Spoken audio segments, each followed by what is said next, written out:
Hey, y'all. So, if you're here, we know you're talking about the family business season 5. So, this is what we know. They rescued Uncle LC. Uncle Larry and Kenny are on the run. Ruby, Pow Pow, and Vinny. And the family is busy rejoicing because Uncle LC is home. But Junior finds out that Donna is actually his mother. So, you want to discuss the family business season 5? Stay tuned.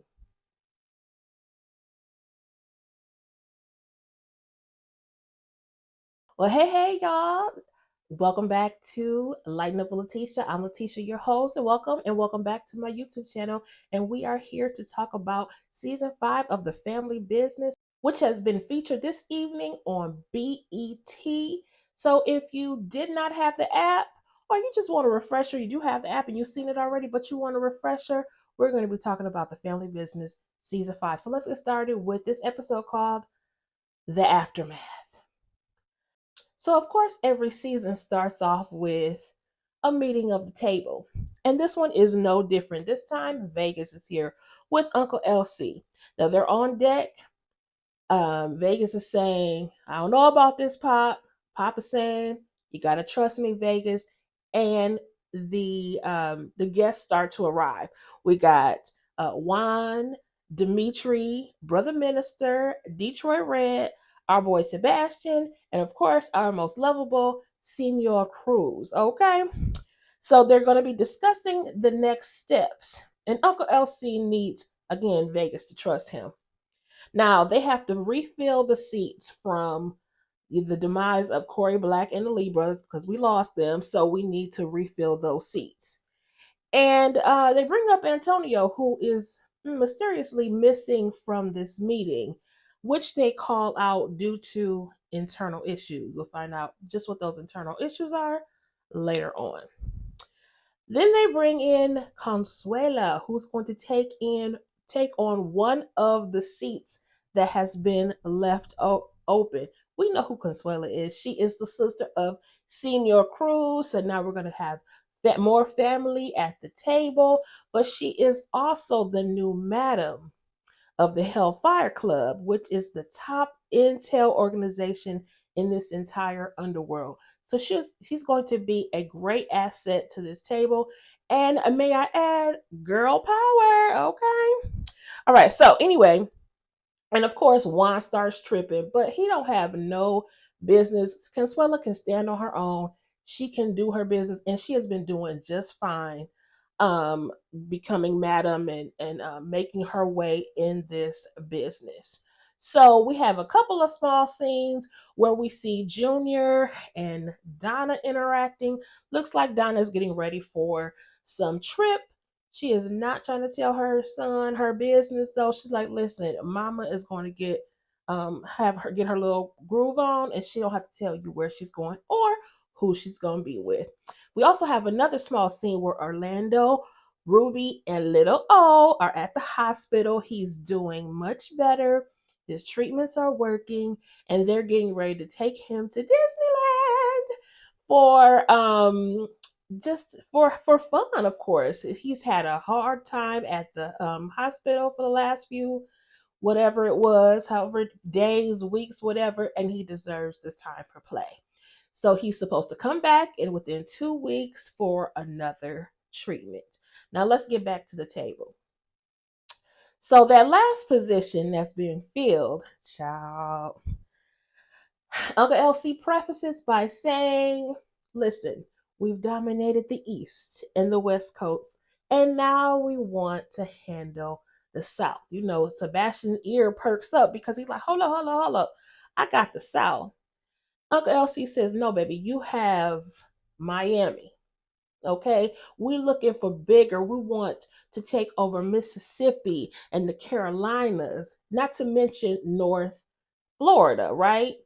Of course, Sebastian got an attitude, child. He's like, you don't know how long my reach is, whatever, whatever. But in walks Cowboy Boots. KD shrugs, who is part of the national, he's the president, I guess, of the National Sheriff's Association. but he is also known in these streets with the reputation of being a crooked cop or law enforcement, right? So Sebastian gets all up in arms. He don't trust this man. But it was crazy because KD says, but you wasn't tripping when I seized some of this medication and sold it to you for your profit. And I thought we was cool. We got beef. So, okay, I mean, here goes Sebastian talking about some. We need to take a vote. He coming all crazy at Uncle LC talking about some who gives you the right to think that you rule this whatever. And I'm thinking, sir, this is his table, so I didn't have to say nothing because Uncle LC booked up to a point where I mean he told him, look, if you don't like it, get on out of here. And now not even that, what you waiting for? He bucked up like we have never seen him before. It was so crazy. Now let me tell you something.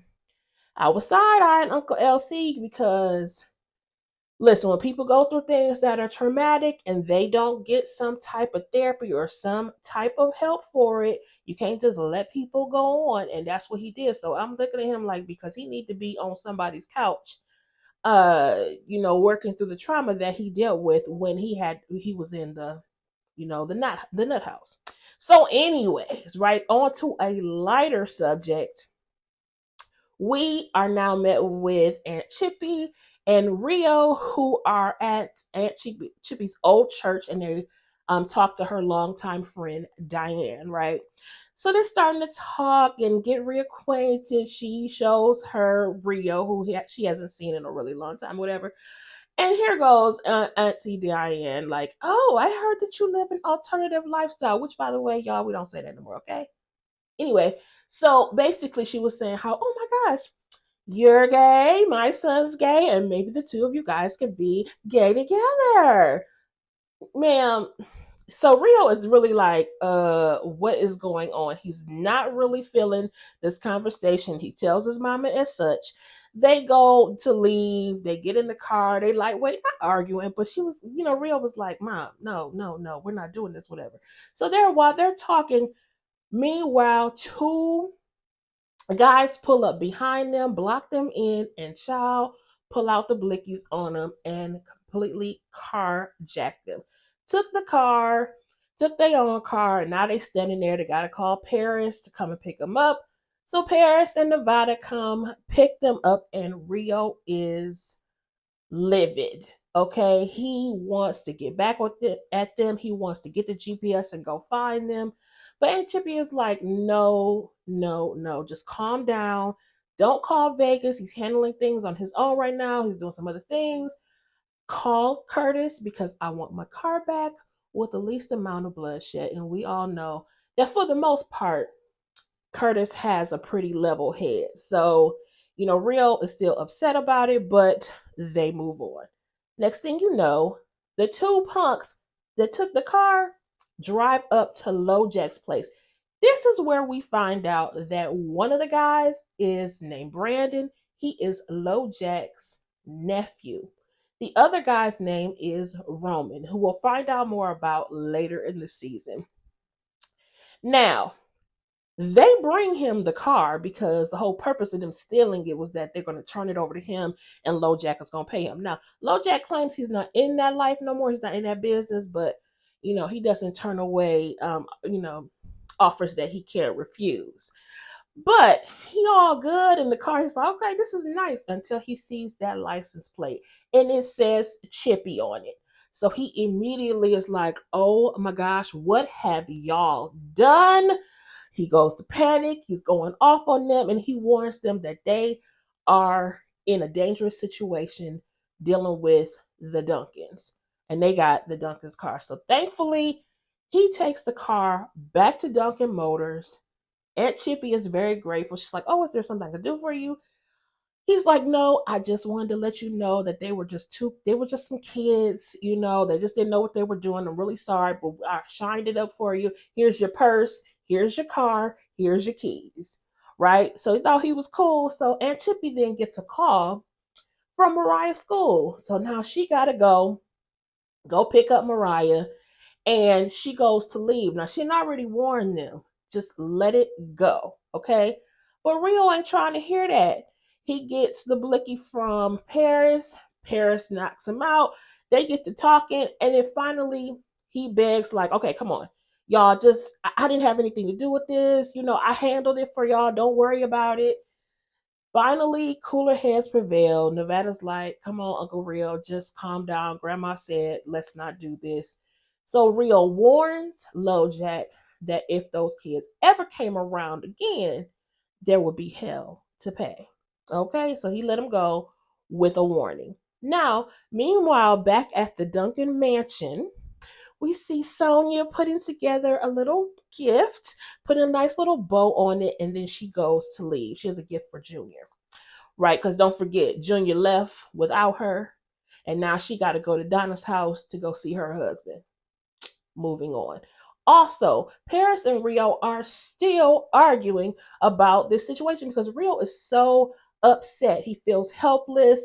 He's so angry about the situation. Now, it's crazy when Paris has to be the one to say, sir, calm down. Okay. Normally, she's the hothead. In this case, he's being the hothead. Next thing you know, Nevada comes in with a special delivery for Paris. It's these beautiful royal blue Ecuadorian roses. They are gorgeous. Rio's like, those are so gorgeous. Do you know who they're from? And she's like, yes, I do, but he's supposed to be deceased. So basically, she got these flowers from a ghost, but we'll find out more later. There was no card, but again, she knows who sent them. Now, downstairs in the kitchen, Aunt Chippy, London comes in, and Aunt Chippy is like, London, I gotta tell you what happened. Mariah got into a fight today. I had to go pick her from school. And Tammy, I'm not Tammy, London is like, well, why didn't they call me? She was like, because Mariah told them you were out of town. Child, they called Mariah downstairs, confront her about the situation. And she's like, well, I told him. She's like, yeah, I got into a fight. That child, she truly is a Duncan because she did not even back off. Yep, I got into a fight. And yep, I told him that you was out of town because I wanted daddy to pick me up. Now, why? She was like, because I haven't heard from him and he always returns my text and he hasn't returned my text. Something must be wrong. So they send her upstairs. They're going to talk to her a little bit later. But Aunt Chippy reminds London that, girl, sooner or later, you're going to have to tell her something. So we're wondering. Now, by the way, we don't know where Harris is. We haven't seen Harris. So we don't know if he's still among us or below the dirt. So we'll just keep watching to see, right? Okay, so then later on, London goes up to talk to her, but she snatching stuff up or whatever, taking away the phone, taking away all her privileges, and telling her, "Baby, you on punishment," and that's it. Mariah's a typical teenager at this point. She's like, oh, I'm like, you're ruining my life. She didn't really say that, but that's how teenagers act. So anyway, she's going to bed. Okay, now, meanwhile, the reason why we're dressed in black today is because we have had to attend the services for Sage, right?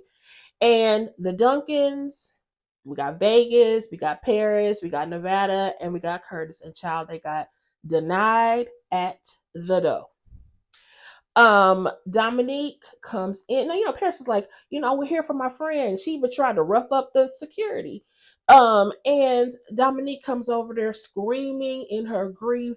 I mean, this is your fault. If she wasn't your friend, she wouldn't be gone. And while I feel bad for Dominique, baby, it's not their fault. Although, let me just tell you, I do side eye the Duncans a little bit for just leaving Sage out there like that. I said that last season. I was not feeling how they just left her there when she came to help them, but it was still Sage's. It was her choice to go out there to help them to try to find Uncle Elsie. So finally, the Duncans do honor the request. Antonio came over to talk to them. Aries came over to talk to them. We also see Alexander sitting here at the funeral. Why would he not be there? That's clearly his daughter and his family. He didn't say anything, but we did see him. They finally do leave, but Antonio comes out to talk to Vegas to ask him or just to mention to him that, hey, Vinny went out to LA to go see about Ruby and the baby, and we haven't heard from him and he hasn't returned. Do you know anything about that? Now, Vegas, who really doesn't know anything about that, told him, no, I don't know anything, but, maybe I'll try to check around for him. Now, by the way, they did ask him at the beginning, when they first got there too, that they had expected Antonio at the table at the meeting earlier that morning. To which he responded, "Listen, I have been consoling my lady, Dominique, and taking care of the family at this point." So, moving on, we're at the hospital now, and little O's doctor is visited by one of Antonio Dash's people looking for Vinny. Now Orlando comes back because they left the baby's teddy bear, so he came back to go get it, and he notices that the doctor is being hemmed up. Now before that, actually Vegas calls Orlando to ask about Vinny. Now in so many words, Orlando pretty much denied it. He evaded the question. And he moves on to say, hey, have you heard from Junior? Because I haven't heard from Junior. Junior's not returning my calls. And then he notices the doctor is being hemmed up. So he moves out to another room, calls Ruby real quick, and says, hey, you know where the stash money is. I need you to get it and take the baby and go. There are no buts about it. Antonio Dash's people are here and you know where to go. So go, take the money and take the baby and get gone, which she does. Now, we go to dinner. Katie Shrugs, the new member of the table, and Uncle LC are out to dinner. Now, Uncle LC is not really happy about this dinner, okay, because he made it very clear to him that, listen, we're not friends. This is just business, okay?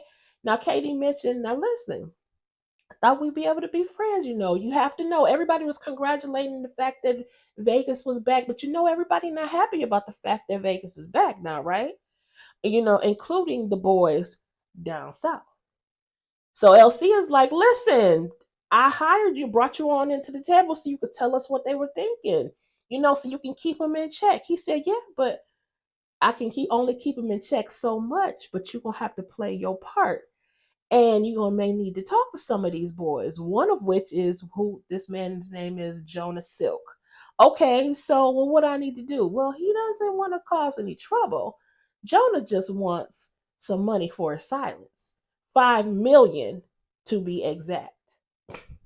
Child, Uncle LC is like, whatever, fine, let me go get the money. And he gets up and leaves. And then wait a minute, Katie was like, and don't forget to pay the bill and the tip. Okay. So Uncle LC throws down the money and storms off. Now we get back to Sonia. Remember, she had the gift. So she pulls up at Donna's house to come see Junior. She puts on her lipstick, grabs the gift box, and goes to the door, looking all cute and sassy. He opens the door, talking about what you doing here, talking about he busy, talking about you fake just like my family members. Why you over there and not over here with me? And she's like, you told me to stay over there. I don't have anywhere else to go. And I came over here to try to work on our marriage. It's been too long. This has gone too far, and we need to fix this situation. So, and she was like, furthermore, I don't have anything to do with this drama, right? And that's how we feel. Like, well, she had nothing to do with this. She had nothing to do with what was going on with your family. She didn't even know them. So anyway, she she tried to give him the gift, which he took as her trying to buy his love. He gets an attitude. He gives it. He rejects the gift. And then not only did he say, I'm busy again, he said, you can't buy my love. You just like my family. And another thing, don't come by unannounced again, and slams the door in her face. His wife. So she goes back to the car to go leave.